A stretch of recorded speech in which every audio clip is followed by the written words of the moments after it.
What is up, brothers and sisters? Welcome back to another episode of the Vessels Podcast. If you are new with us, we just want to say what's up and welcome. We hope you love this and that it's beneficial for you. My name is Jeremy, and I am the host of this podcast. And if you did not know, the Vessels Podcast is brought to you by the Ask Us Why Christian apparel line. But this podcast is a roundtable style discussion between me and my good friends Christian, Connor, and Ali, where we talk about topics and relevant issues from a biblical perspective and try and address issues that we believe are important for us to understand as we continue to grow in our faith. With that being said, we hope you love this episode. You guys can actually be a part of Ask Us Why in a lot of different ways, but one cool way with our podcast is you can subscribe to our email list. And on our email list, we always send out a follow-up email regarding the topic that we talk about in these episodes so that you can continue to do the research and continue to learn about these topics beyond our podcast, because we want to encourage and enable you guys to be able to do these things on your own. It's not about just listening to a couple opinions. This is about learning the practice of studying and understanding things that God believes are important that we should also believe are important as well. So with that being said, we hope you guys love this episode. Make sure you subscribe to our email list, and we hope you enjoy. Let's jump into it.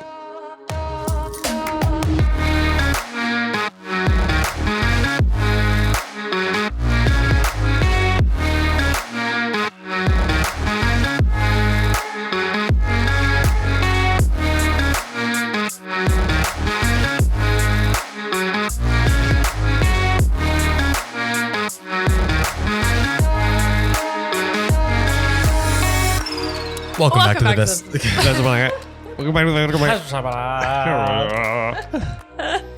Hey. Ready, everybody, at the same time. 1, 2, 3. Welcome back to the Vessels Podcast. I'm your host, Oregon Boy. And it's another Friday morning in the Lion's Den. Welcome to the party. Right next to me, I got Christian Beatty. Hey, guys. Adjacent from me, I have the one, the only, Connor Michael Medea. Yes, indeed. Keep going. Oh, and the last but certainly not least, the woman, But certainly not least. Allie, champion, middle name, World. Let's go. How are we doing today, everybody? Let's get a vibe check on the room. Yes, here I before we like to start. read the room before I get started. Rap check. If you don't know what this is or who we are the Vessels Podcast, brought to you by Ask Us Why. That's all you need to know. So get over it. And if you don't know, Google it. All right, you can have it now. You're welcome. That was pretty good. I'm kind of impressed. Except you guys didn't keep going. Then you're supposed to say, got to get a read on the room. How's everyone doing today? That's what I said. Vibe check. No, okay, all right. Well, I guess. This is a past vibe check. Yeah. How was the vibe check in here, guys? Seems to be great for you guys. You guys are having a fun blast, in here. 2 thumbs up. 2 thumbs. How's your guys' morning been so far? Well, I woke up. I took a shower. I went number 2. Twice or just once? No, just once. Oh, Because it's early today. yeah. PSA, Connor has a bidet, and so do I. And it is. Thank you, Justin Hopkins. Shout out. The coolest groomsman gift ever. Pretty Seriously. Lots of good pranks with Did you do anything else after going number 2? Nope, that was it. Nope. Nice. I actually spent the night at Remy's, so now we're here. Didn't have to drive over or anything. He said, hey, I want to be there early for the podcast. Can I just come sleep over right now? Did you make Allie coffee, or did Allie make her own coffee today? I made it myself. Wow. Wow. That's big on girl. growth. That's on growth. Did you make, what did you make today? Did you just Nespresso? So here's the thing. I don't want to admit this. I was hoping you wouldn't ask. I bought. Oh no. Don't tell me. Please don't tell me you bought one of those like Starbucks pre-made like cold brew things and you just poured it straight in. Ew. No. Not that bad. Kind of worse though. So I didn't read the box and I bought a box and I was like, this box seems nice. So there's like 10 in here. That's great. Yeah, it was coffee. I didn't buy espresso. Oh, you mean like you just got like regular drip? I got like regular pods instead of the espresso ones. Nice. Were they like Newman's or something? No, it's still an espresso brand. Oh, I see. Yeah, I just like It said Nespresso, and I Yeah, was like, you this done- is what you I done want. messed up, I hey, done Aaron. messed up. I Yep. done messed up. So it's coffee with Nice. oat milk vanilla creamer in it. It's really, it's okay. I wouldn't say it's great. Yeah. It was my bad. Yeah. I also didn't use my milk frother. Opportunity missed. I'm so It's just, sorry. this just sounds like some big first world problems right now. It's like now I can't have a good day. Well, I wanted like 3/4 inch tight like froth on top of my coffee, and I only got I got like 1/2 inch, and it just wasn't enough today. And So so today I'm just not feeling fall. so I'm just not an 8 today. I'm 7. We'll maybe get there if it warms up just a little bit, but not too much because if it keeps heating up, I'm gonna get really upset. I'm gonna be pissed. I'm pissed. I'm gonna be pissed. But Christmas is on the rise, so 1 point more up. Can't wait for all the gifts I'm gonna get. It's on the rise. As if it's like defeated. Christmas is on the rise. Christmas can never be defeated. I already have a Christmas tree up. I'm playing Christmas music behind. It is like Thanos. It is inevitable. We should do a podcast on Christmas. The absolute Yeah. pureness of them, Remy saying the joke, and Christian, Remy just made eye contact, looked back and smiled. Put that in black and white in editing and like That was great. That was beautiful. You were like, Are you guys fans of Thanksgiving though? If you're Yes. gonna talk, you have to talk into Yes. the microphone. I don't. She was like, No, you know, I don't actually, really no. know. Maybe I. Here's the things I like about it. Mashed potatoes are really good. I like Mashed stuffing. Sweet potatoes? No, mashed potatoes, regular, please. I also like stuffing and also rolls. If there are rolls, I'm there. I will eat probably 4 at every stop we go to. Hawaiian rolls. My grandma gets them from a tea place, so they're like really like they're homemade rolls. Like they like make them and You know what I think? the best. I think that she's in the back just unpacking them from Hawaiian rolls, and she's like, "I made these with love. There you go." They're really Marketing. but I don't like turkey or ham. So Got you. So you just explained the food aspects. You don't like any of the human aspects are oh, involved. Connor and I go all over the place. Yay for broken families. it's kind of fun. It's just Thanks, kind of Mom I would and just Dad. say it's okay. It's just honestly first Hey, time. I'm messed up. Are you first messed up? We should be messed up together. it's just like my first socially time. exhausting because we'll just like at every place it's like the same. What are you doing with your life? How's this? When's this? Oh, no. So I feel like we should just print out I resumes to everyone of what's going on in our We'll be lives. sitting Like, down. newsletters. You mean itineraries. every place we go, family wise, everybody's gonna sit down at one particular place Yeah. at the house, and I will give everybody the same speech. So I have to give it 45 times. He's not kidding. We did that in our engagement party. We're like, all right, we're going to tell everyone the story. We're going to have them all sit down.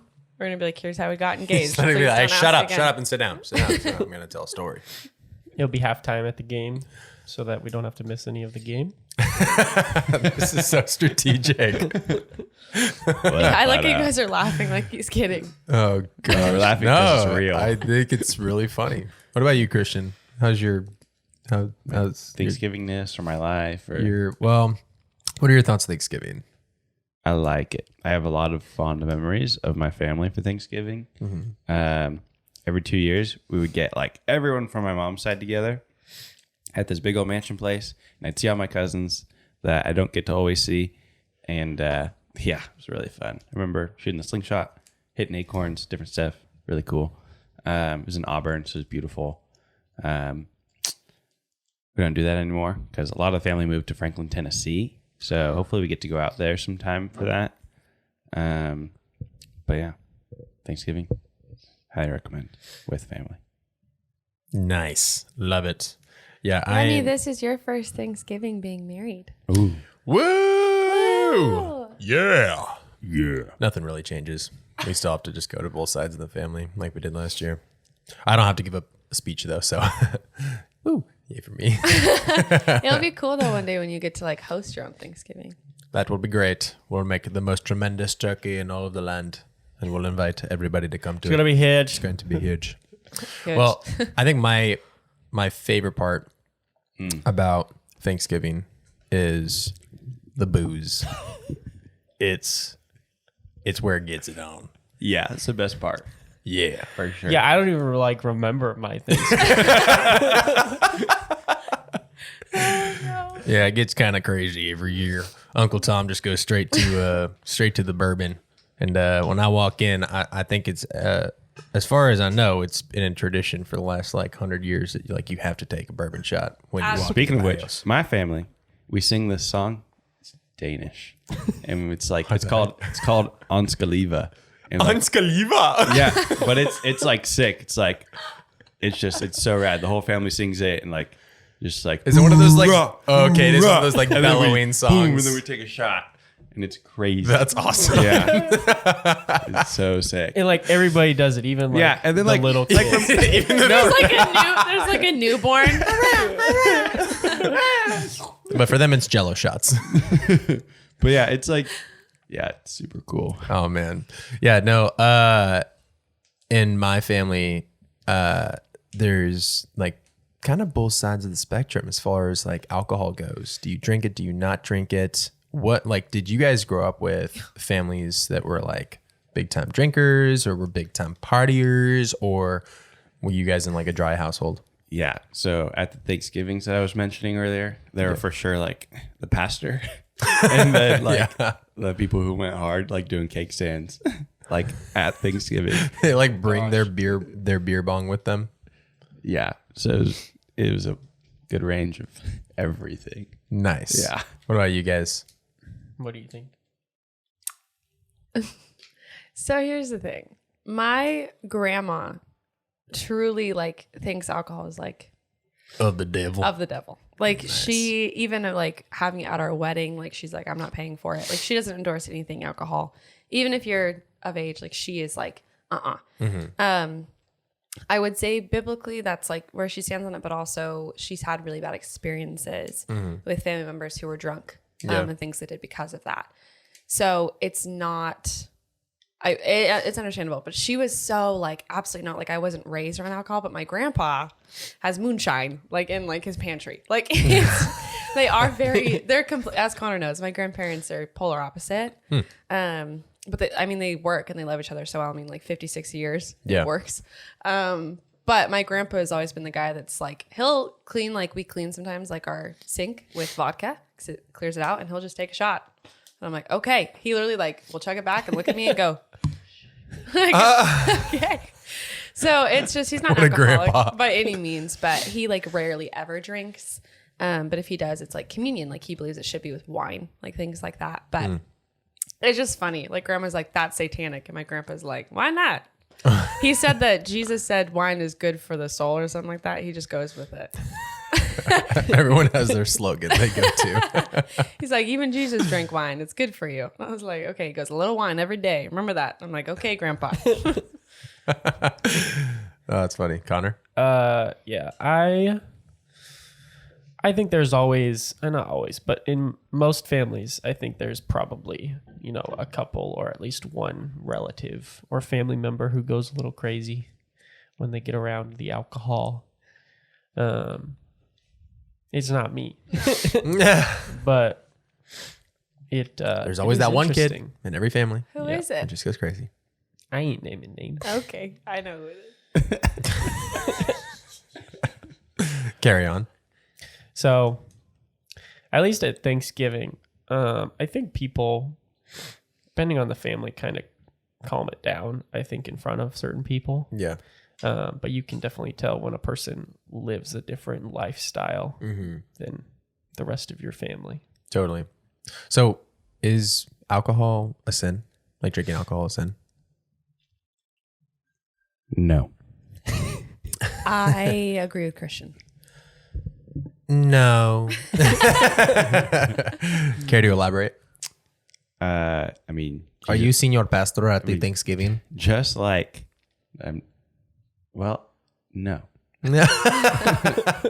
The honesty? Just- No. Just like Ellie's grandpa, Jesus drank wine. His first miracle was turning water into wine. So if Jesus is like who we're supposed to model our lives after, and we're like, alcohol, no, that wouldn't make sense. Right. Yeah. I think it's unfair to call it a sin. Like, I think that's dramatic. I think drunkenness is a sin. It clearly is. However, alcohol, like drinking alcohol in general, is not. But I do think there is a limit because there's a point where you lose the ability to discern. Well, yeah, but like, how do you draw that line when it's different for like everyone's most tolerance? People? Yeah. Like, what is the limit? Well, like follow my grandpa's example, like a little wine every day. Like I've never seen my grandpa drunk. Like he will communion wise, a little sip of wine. I've never seen him like chug a beer or anything like that.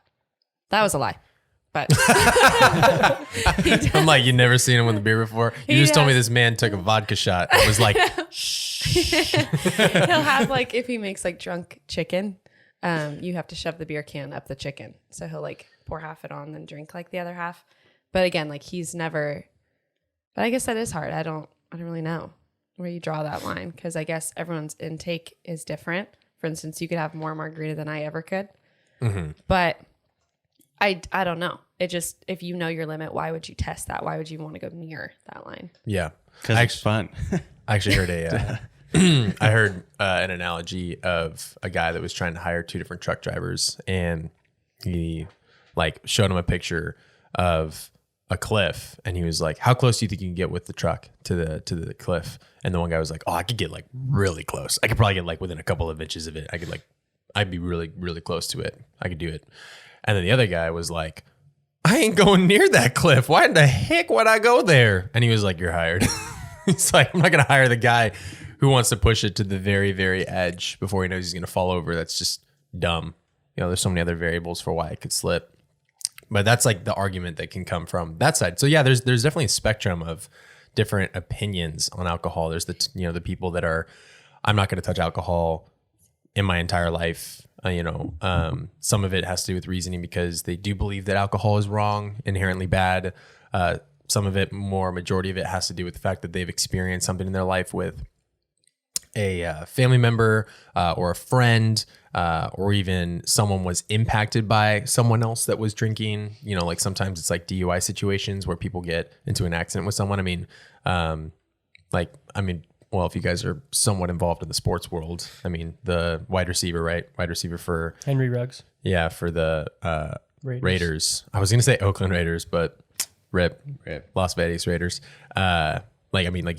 He killed the people in the other car. I don't know if it was more people in one, but regardless, like that family is forever impacted by that. And so I can't imagine that, to some degree impacts the way that family now thinks about alcohol. Cause they're like, I don't want anyone in my family going close to that because we lost someone that was so close to us because of this thing. And then you have the people on the other side. You got the people that are, why you gotta make such a big deal about it? Like, it's not even that big of a deal. I'm not hurting anybody. I'm just doing my own thing. And then you have the people that are kind of like I would say like the middle of everything. They are like, yeah, I'm not gonna, get drunk, but I like it in moderation. It's, I like to have it with friends and celebrate and have joy and stuff. And then you have the people that are just indifferent. So that's your spectrum for you guys. But I think that in my studies, it's really fascinating when you actually look at the Old Testament and what it has to say about alcohol. Because the inherent idea that alcohol in and of itself is like from the devil is completely false. Like if you actually want to study scriptures, like all throughout it, it is purposed by God, created by God for pleasure for us. We were just reading Ecclesiastes. You guys remember reading that in the Ecclesiastes? You guys remember that? In the Ecclesiastes.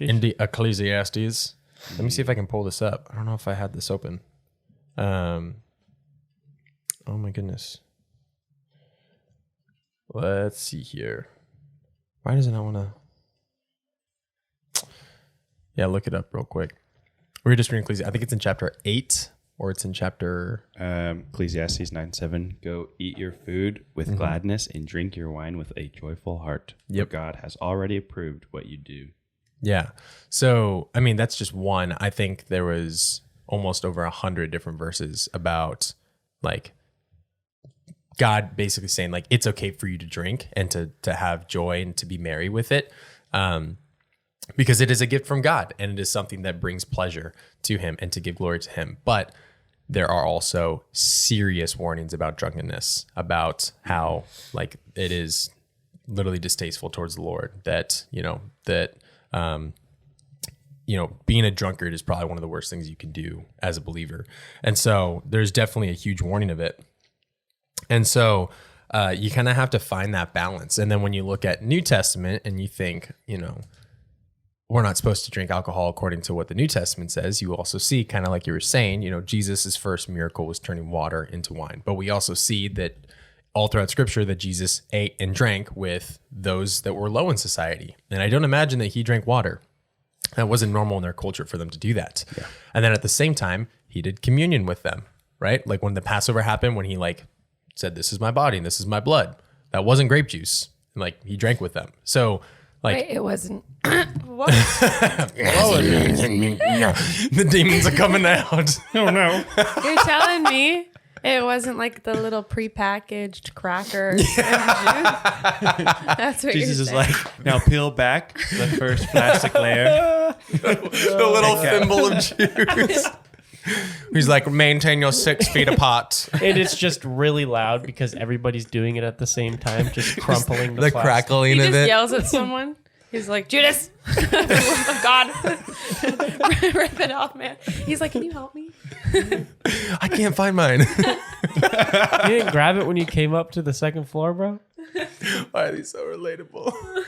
Alyssa always grabs them for us. But then there was one time I was sitting down in church and I saw another one in front of me under the chair, and it was like just sitting right there. And I was like, oh, like there's an extra one. So instead of grabbing the one that Alyssa grabbed me because it was just chilling on the chair, I grabbed that one and then turned, and Noah, who was sitting next to me, was like, give me my thimbles back, bro. Like, what are you doing? I was like, oh, sorry. That's my Jesus's body and blood. Crazy. Off topic. But yeah, we see that in moderation, it can be a really good thing. But at the same time, we know that there's extreme warnings against it. So my question for you guys, kind of trying to tackle more of this, where's the line? Because I think that's the bigger issue for us. Because sure, we can come to the end of the day and be like, all right, so alcohol is good, but drunkenness is bad. So where do we draw the line? What do we think about underage drinking? I think the scriptures tell us to honor the authority that we're under, regardless of where that is. So in the United States, it's 21, to be legal drinking, but in other places it's younger, or I'm sure in other places it's older too. Yeah. So honor the emperor, and, make the teachings of your Lord attractive. And there's many ways that people do that with alcohol that doesn't make the teachings of our Lord attractive. And even without that, it's a law. So you're going to get in trouble, or you can get in trouble, if you are to drink underage. Right. Yeah. What else do you guys think? It's honestly that, I just want to touch on, how crazy it is. Even in high school, people would drink, and I was like, oh, I just, brushed it off. And, thinking back, I'm like, oh, my gosh, that is literally breaking the law. But, someone even, made a comment. They turned 21 recently, and they were like, yeah, and I just, never even drank in high school. And I, looked at her, and I was like, oh, I'm sorry. Was I supposed to be like, oh, way to go? That is just, now you deserve to get hammered. Just because you didn't do that. But, I realized what she was saying, and I sat there, and I was like, oh, my God, our world has it so wrong. Yeah. It's not seen as that big of a sin. Yeah. People are just breaking laws left, right, and center with that. Mm-hmm. And they're like, oh, it's not that big of a deal. And I'm like, what? Huh? Yeah. It baffles my brain that it's seen as such a small thing. Yeah. It just does for some reason that people are just underage drinking. They're like, it's not that big of a deal. And I'm like, no, that is fully a felony. You are breaking the law. Totally. Yeah. Christian, what you got? In regards to underage drinking? Yeah, underage drinking. Yeah, I think it's definitely tough because it's easy to be like, oh, well, if I drive 2 hours south, it's legal for me to drink 18 years old. And so it's one of those things. It's what are the consequences of this if I'm at home and I'm having a drink of wine with my parents? Really, I don't know, it's difficult to discern sometimes, like, you know, what is the heart behind the law, and what's the heart behind like why the Lord has this in place, you know, like to be obedient to the rule of the land. But I mean, I fall under the same thing as you guys, like the law is the law and let's be obedient to it. And if you're not getting drunk, like if you're like not drinking to get drunk, then like what's the difference between having a beer with your dad and having a root beer with your dad? You know, like I think that can be just as bonding, like going to the store, picking out a cool root beer, versus like having a beer. You know, there's ways that you can work around those things. Totally. Do you guys ever drink alcohol right now? Like, what do you guys like ever have alcohol? Well, I can't have alcohol in my apartment. That's right. You live on a dry campus. I live on a dry campus.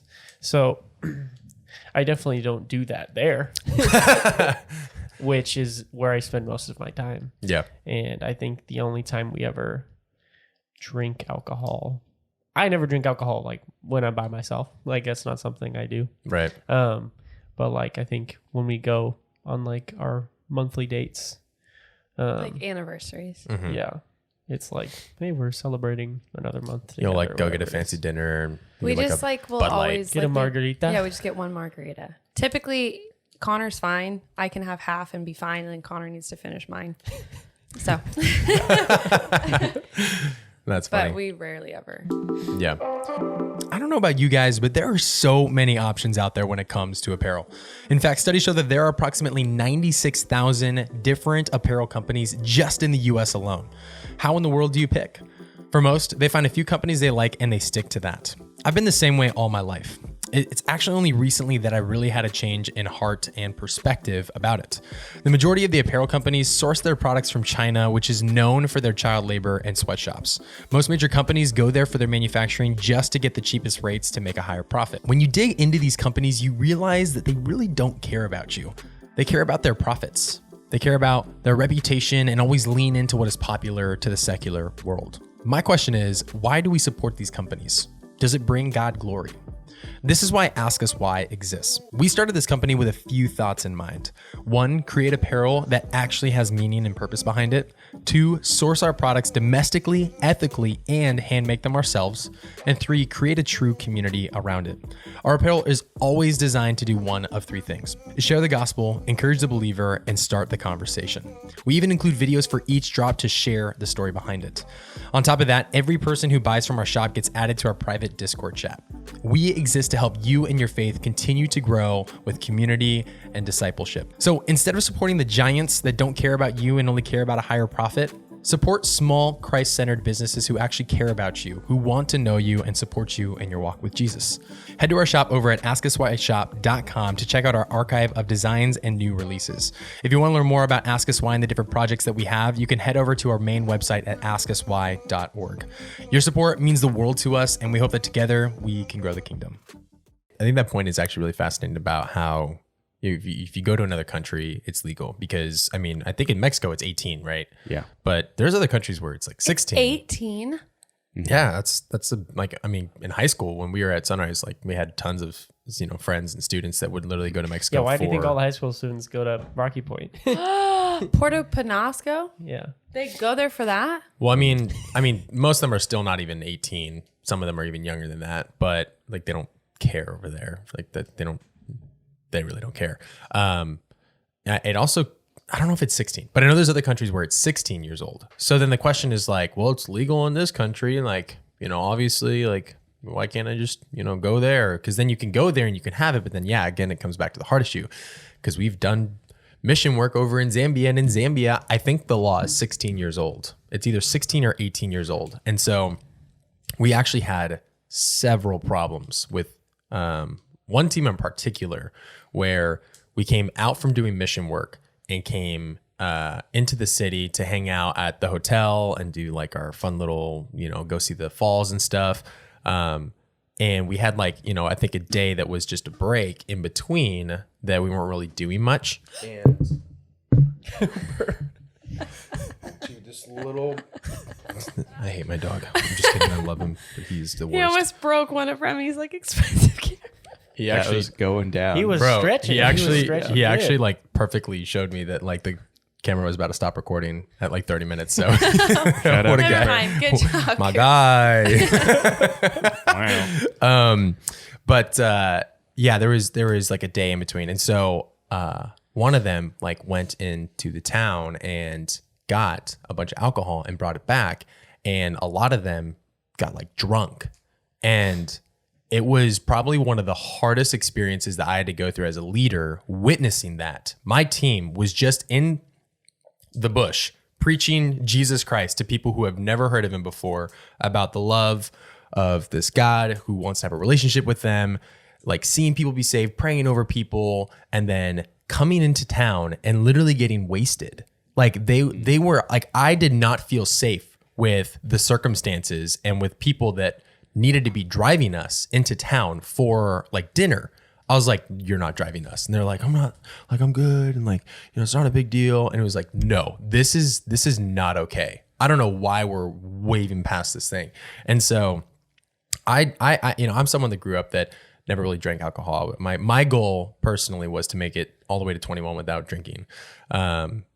That failed when I went through a breakup and my friend spiked my hot chocolate with rum. I was like, why is it so warm in my throat and chest? Like, the guys, bro, what is this hot chocolate brand, man? the guys are like, the guys on the couch and they're just snickering like, and I was like, what's so funny? And then they were like, we spiked it. And I was like, oh, there goes my whole life goal Were of you not mad at drinking. them? No, it wasn't like that big of a deal. But anyways, the point is that for the most of my life, like I'd always just, it wasn't even that I was told like, don't drink alcohol or just as because of the law. Like for me, I think the bigger thing is it's a matter of wisdom. You know what I'm saying? Like, why drink? And at the same time, I understand the moderation, do it to have, joy with people in good company, bring glory to God. But when you're younger, look at the science of what it does to your brain. Like we cognitively, like we don't fully develop our brains till we're 25 years old, and alcohol impedes that.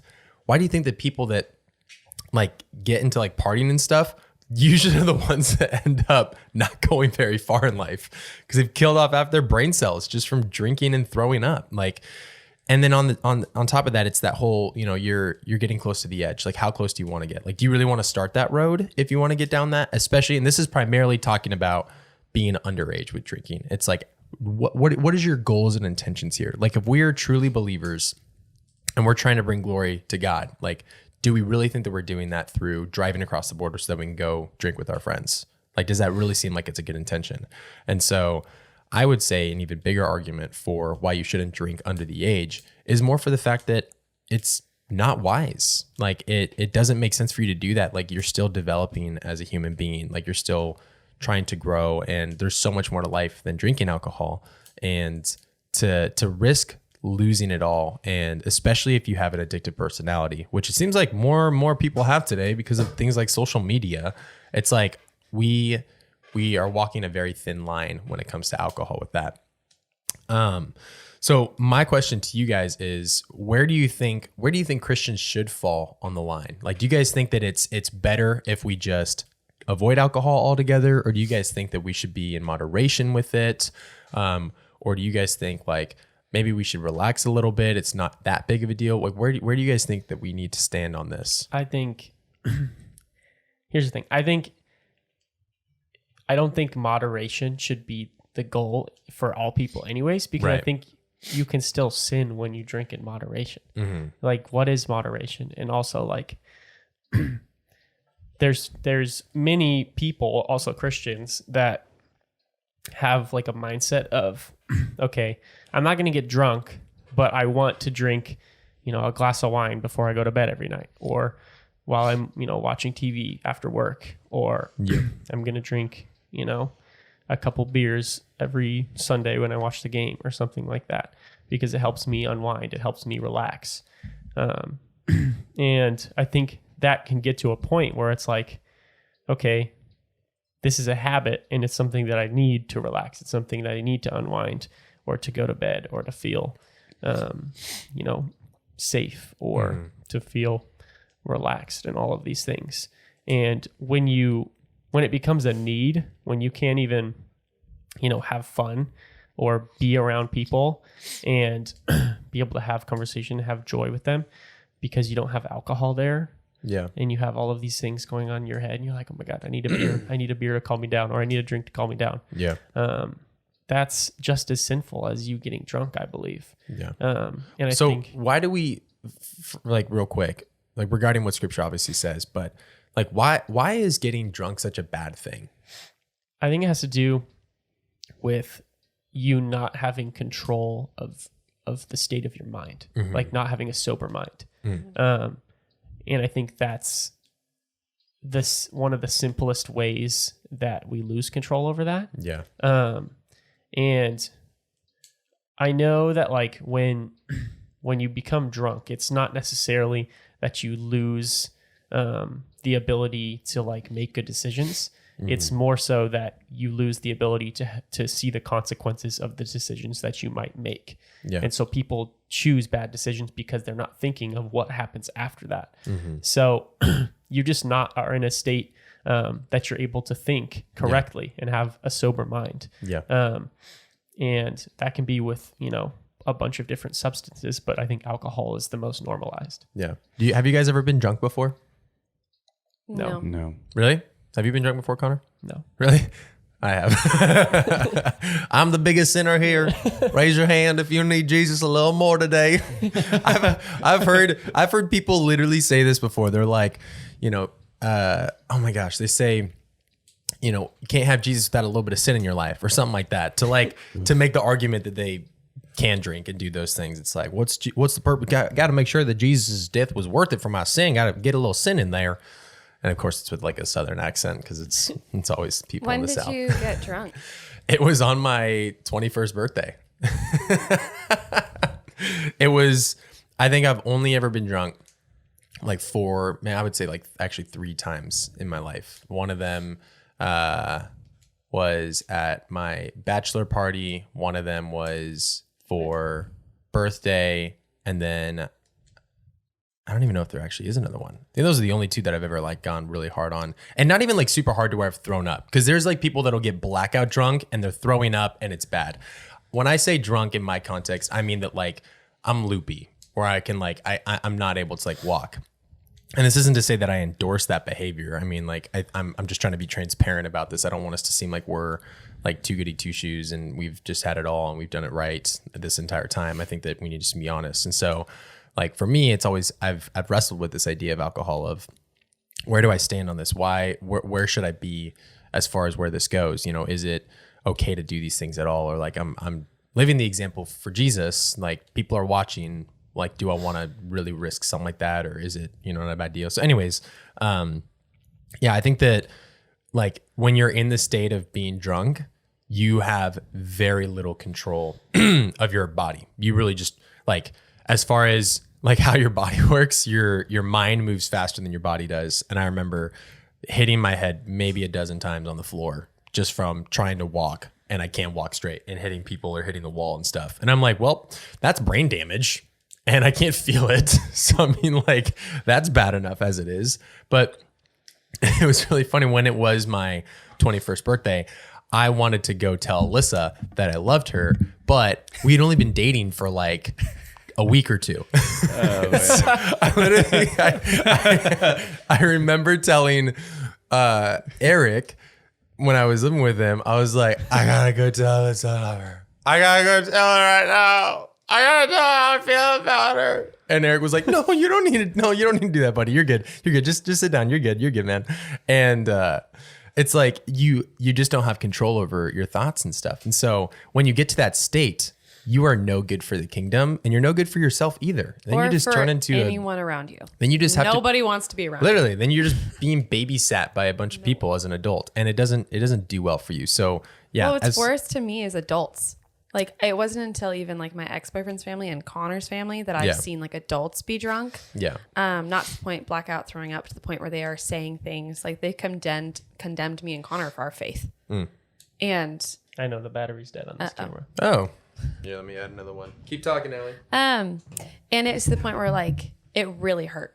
And it's still something that's like, okay, ow, just because you were drinking now all of a sudden, but then like like it just confused me. But I think that's what I have such a hard time with. And like I made a face like the whole time Remy's talking. So I'm sitting here like, ugh. Like just the idea of the things that you'll say or do. Obviously yours was very harmless, honestly, in the grand scheme. Like it was precious that you're like, I want to go tell Alyssa I love her and like write a poem, maybe get her a pizza. Like yours was like, so it was minute on the scale, but like to have parents attack you for your faith because you're snobby, because you're not drinking, like that's where I'm like, okay, this is not okay. Like at all. Like just because we're refusing to drink doesn't mean we hate you for drinking. Right. But I think that's adults is what really hurts me. Like I think like not to excuse it at all, but I do have forgiveness for like people that are our age. I'm like, okay, you guys are making poor decisions. I pray that you get out of that. And like Remy's agreed. He's like, yeah, I don't stand on this. I'm not endorsing it. I'm being transparent. But there are adults that like Connor even mentioned, like that have to have that crutch, that need that. Plenty of parents. And I don't have a full-time job. I don't know what that's like having kids and all those things, but like, why would you, I just can't understand the concept of as a parent, as an adult wanting to set that example. Yeah. Because right now, who looks at us, right? Not very many, maybe our fellow peers. And I think we tend to downplay that and we're like, oh, it's just people that are my age. But it is a higher skill having kids. Yeah. And then showing them a very drunk side of you. Totally. Like, are you not ashamed? Do you not want to ask for forgiveness on that? Like it just is always, and I've never been exposed to that except through significant others, parents, which is even scarier. Because then it's like, oh, because I was like, Connor, do you drink? And he was like, no. And I was like, oh, interesting. Like it's just, but like monkey see, monkey do. So I just always assumed. Monkey pee all over you. Okay. That was good. Christian, you just recently, I'm not going to name names, but you recently had a bachelor party where I believe everybody except for like two other people were like all really intoxicated. Everyone but me. Everyone but you. Really? Was that fun? Wait, was everyone but you? Throughout the weekend, yeah. Okay. Not always at the same time. So just share your mindset a little bit about like your reasoning behind why you didn't participate with the peer pressure.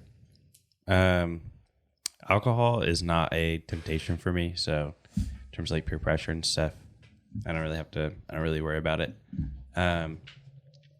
Also, I think a big part of alcohol is the shape of your character. If you're someone who's like, just, I don't know, in my opinion, like the shape of your character is that you're trying to honor the Lord in everything that you do. And you make it really clear to people around you that like, this is who I am and this is what I'm doing. They don't peer pressure you. That's been my experience. I know for other people, like they might say that stuff and still be peer pressured, but my colleagues know like who I am, what I stand for, and they don't even question like if I'll drink or not. They like don't even offer like, oh, you know, like I'll get offered a drink and it'll be like, oh, like throughout the whole bachelor party weekend, I had one drink the first night. That everything, like when we first started, like not knowing that everyone was just going to get wasted. And I didn't feel anything from it. I was like, hey, make sure it's super light and everything. Cause I was DD as well. We were going to be out for a few hours, so it didn't affect me at all or anything. Tasted pretty good too. It was the first like drink that I really had out. And so, yeah. And so for me, it's just, like not that big of a deal. I have like a lot of people might say, but it's like way more fun to get drunk. And there's definitely like some pretty crazy stories that come from nights like those where everyone was wasted, but like the brokenness and shameful things that they did, like they just gloss over it because they either forget it or they're like too ashamed to admit like, I did these things while I was drunk, but they're just going to talk about how fun the rest of the night was. And I think that's like the saddest part. Yeah. Like people are like, oh, and this was so funny. And then like, I broke a table and like, ah. No one's talking about, oh, I actually like messaged my ex and like told her she was blank. Like, it's like no one, you're right. Like people don't dive into the things or they don't remember. Then how awkward is that when they're like, oh, I'm sorry I did this. And you're like, what about the other 5 things you said I did? Yeah, if you can't have fun without alcohol, that's a sure sign that you should not be around alcohol. Because that's like, I think it's also a pretty big thing that I've witnessed a lot where it's like, well, the only time we're going to have fun is if we get really drunk. So it's like, well, you got some really boring friends then. Like maybe reconsider if That's the only way, not you. Wait, what? I said it's embarrassing if you can't have fun without alcohol. Oh, yes. I thought you were saying like I was calling you out right there because no. that's who you were all hanging out with. But no. Yeah, I mean, you should learn how to have fun without alcohol because that's, I mean, like our wedding, we had like an alcohol bar for people if they wanted to go buy alcohol, but like no one did. And it was probably one of the craziest weddings of like fun that I've ever seen. It was a lot of fun. And no one really had to drink. There was like 2 people I think that had drinks, but everyone else was just having a great time. And it's like when you can see that you don't have to have alcohol to have fun, it lessens that like temptation to have it. Because I feel like if you can't have fun without it, then that's where it's like, but I want to have a really good time, or I really want to let loose. I really want to get rid of all this stuff. And that's the other area where like, it's not just the idea of getting drunk, and it's not just the idea of like moderation. The idea is like, is this becoming your idol of comfort? Like, are you turning to alcohol because it takes away your pain when you're not turning to Jesus for this? Is it the one thing that gives you peace because you forget about everything else and you don't want to have to deal with the worries that you're not casting onto Jesus because he says, my burden and my yoke is light? Like, what is our intentions behind it? And I think that's the bigger heart thing that I think God cares about is, you know, hey, like I understand, like he's like, alcohol is a good thing. I've given it to you as a gift. But when you abuse it, obviously wrong things happen. And in your case of your story with like this, which happens with so many people, of like people that get drunk, it's like, sure, you might have really fun experiences and you might have a good time and you might get away with a lot of stuff. But then there's that one time that it happens and something serious happens where someone gets in a car and drives, someone is running around in the street, or someone, you know, drinks way too much and they fall and they hit their head or something. And then there's like serious consequences for that stuff. And so that's where you're walking the thin line of, I just want to have fun. I just want to lay back and stuff. It's like, you don't realize how dangerous this thing can be for you and your body. Not just the damaging like physiological aspects of it, but also like the physical aspects of it and what it does to like you and your friends. And on top of that, if it leads to something like alcoholism, then like it's a huge concern, because obviously like this is why so many people are against alcohol in their position, is because they either had an alcoholic in the family, their parents drank a lot of alcohol and were maybe abusive, they had a friend that died, or someone that they knew that died from someone from alcohol, or it was themselves that did it. And so there's like this bitterness towards this drink, but we realize that like in the same way that scripture warns us about money, right, or about gluttony, it doesn't mean that inherently money or food is bad. What it means is that like the act of taking something that God has given as a gift that's made for giving him glory and you abuse it, it's harmful.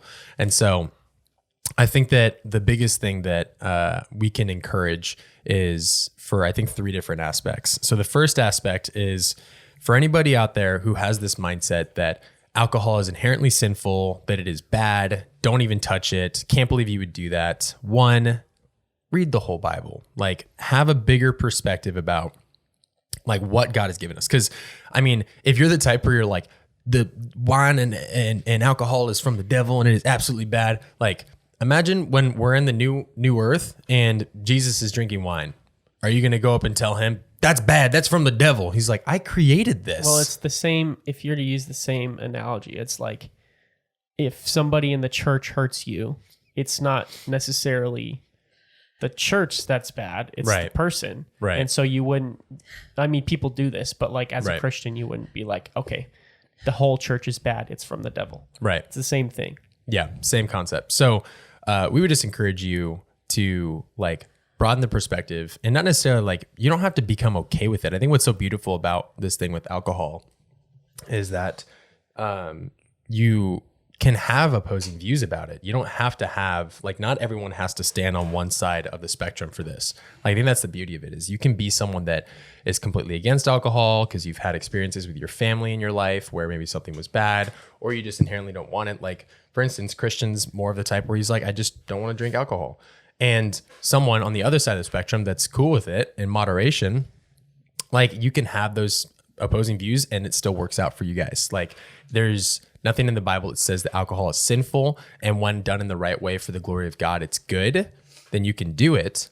But like, it doesn't say that it is inherently bad, or you can just go get drunk and do all those things. So like, you have to find the balance. So for people who are on the spectrum of like, no, this is bad, don't do this, don't even touch this, like, I would lighten that, but also try not to like shame and condemn people who do have alcohol, especially if they do it in moderation and they do it without getting drunk and stuff. Like, we're not called to like condemn each other. I mean, if you're in sin, absolutely call them out. But like, if they're sharing a glass of wine with their friends, it's like, dude, you really shouldn't be doing that. It's like, why? Like, why?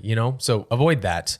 And then for the people that are on the other side, where they're really loose about their opinion of alcohol, we would really encourage you to be careful, because the enemy is slick. He's a slick dog, and he tries to find his way in anywhere he can. And so if alcohol is that way, he'll try it on you. And alcohol can be extremely damaging. It can be extremely tempting. And with the wrong group of friends, can actually have lifelong consequences. And so definitely be careful about those things, but learn that, there is a way to have alcohol if you're going to have it in the right place at the right time that gives glory to God.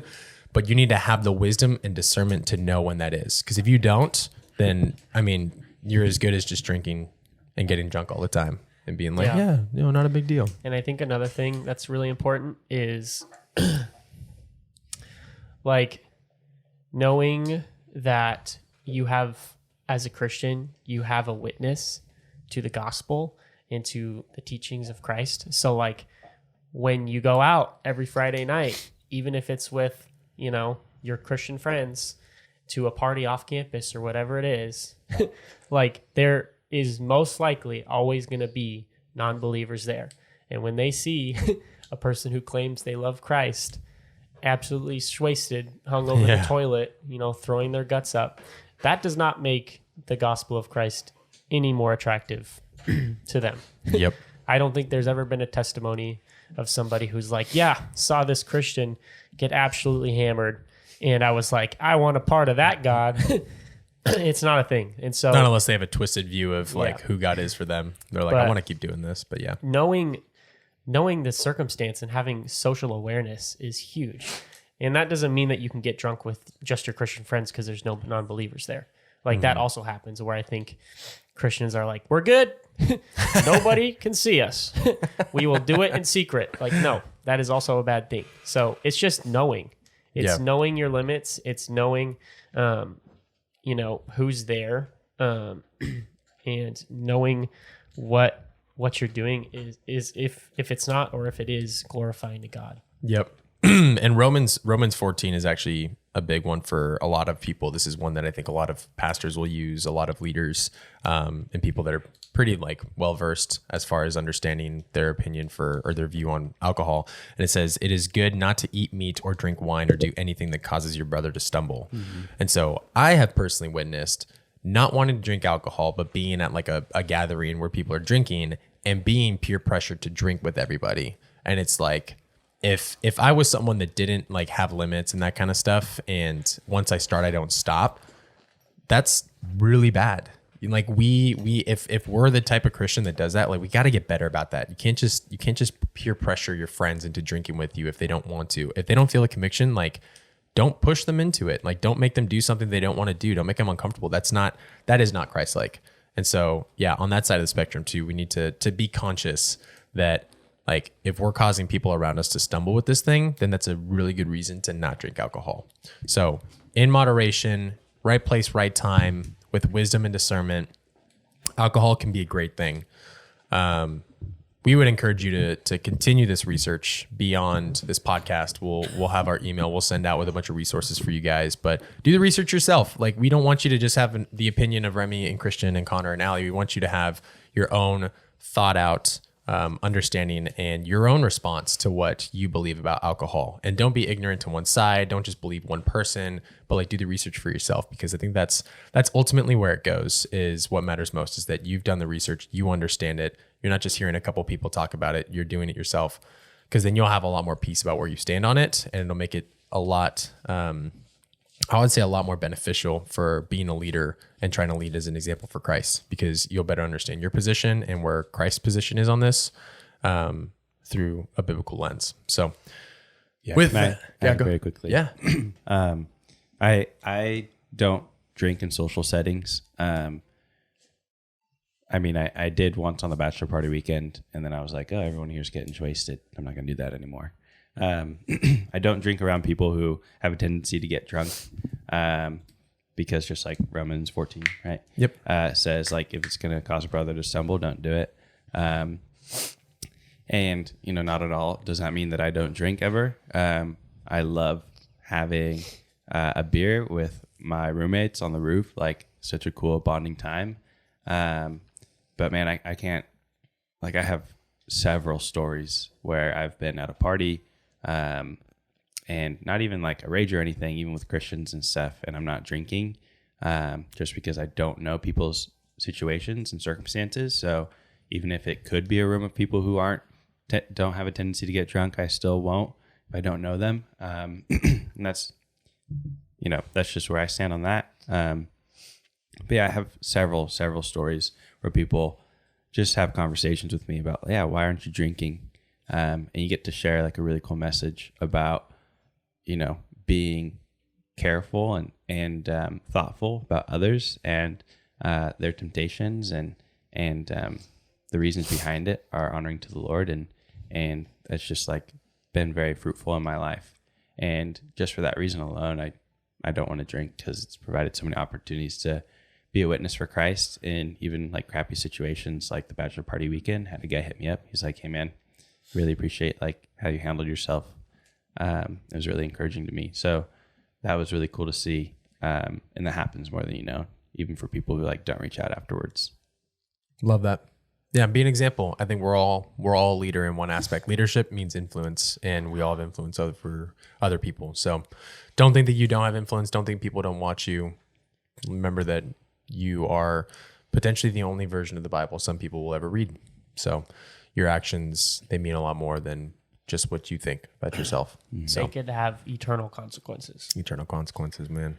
So with that being said, we love you guys. Thanks for being on this episode. Make sure you're subscribed to our email list so you can get notifications about our post podcast content that we drop for you guys. You can continue the research on your own, because we want you guys to do this for yourself. We don't want to just make it where you just listen to us and have an opinion. Do your own research. With that being said, we hope you have a great Thanksgiving, because this is going to drop for the week of, Have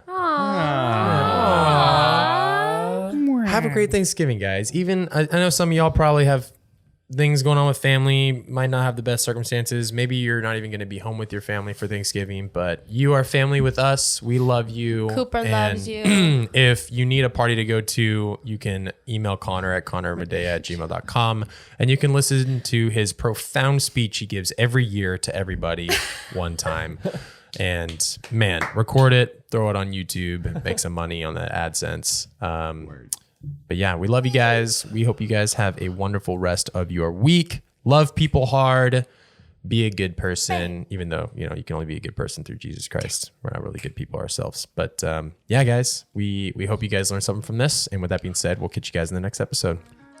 Peace out. See ya. Bye.